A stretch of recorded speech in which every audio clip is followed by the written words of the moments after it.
1984 by George Orwell. Main characters. Winston Smith, the story's protagonist. A frail, thoughtful, and rebellious outer party member living in London, which is now part of the superstate Oceania. He works at the Ministry of Truth, where his job is to rewrite historical records to match the party's ever-changing version of reality. He represents the individual struggle against totalitarianism and the desire for truth and freedom. Julia, Winston's lover. A dark-haired, energetic, and practical young woman who also works at the Ministry of Truth. Unlike Winston, her rebellion is not intellectual but physical and hedonistic.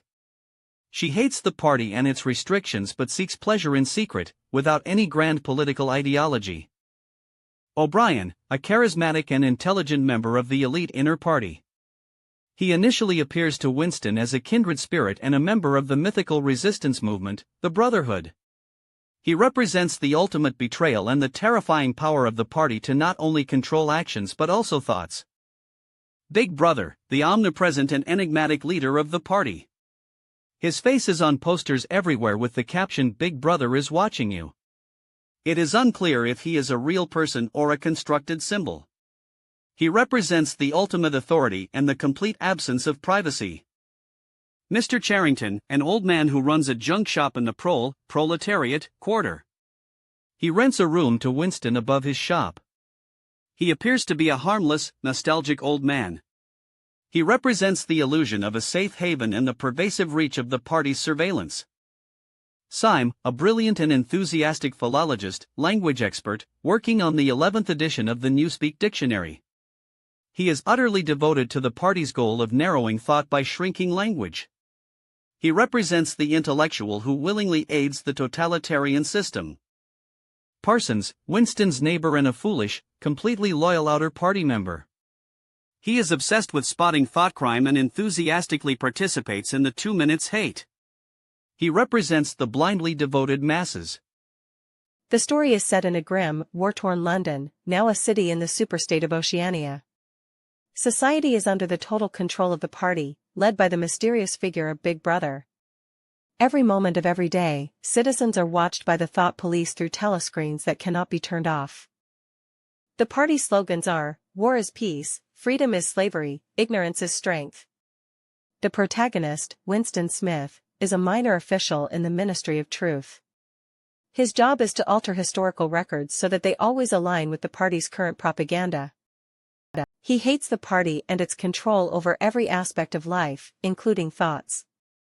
In secret, he begins to rebel in small ways. He buys a diary, a dangerous act of thought crime, and starts writing his true feelings.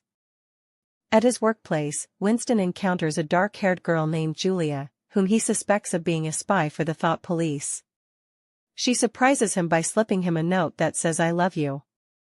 They begin a secret, illegal affair.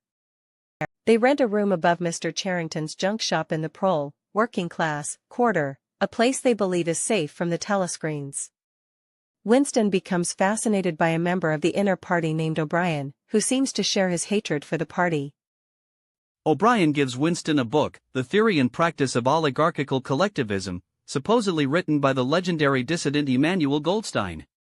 The book explains how the party maintains power and the true nature of the world's 3 superstates. Winston and Julia's haven is shattered. They are arrested by the thought police. Mr. Charrington removes his disguise, revealing he was an agent all along. The room was filled with hidden cameras and microphones. Their safe place was just another trap. Winston is taken to the dreaded Ministry of Love, where he is tortured by O'Brien, who is not a fellow rebel but a devoted party member. O'Brien explains that the party's goal is not just to control actions, but to control reality itself. He uses Winston's deepest fears, especially his fear of rats, against him. He is subjected to Room 101, where a cage of starving rats is strapped to his head. In his moment of ultimate terror, Winston betrays Julia. He screams, "Do it to Julia. Not me." His spirit is finally broken. He is released, a hollow shell of a man. He now genuinely loves Big Brother and accepts the party's reality without question. The story ends with Winston sitting in a cafe, having achieved the only victory the party allows, the complete and utter submission of his will.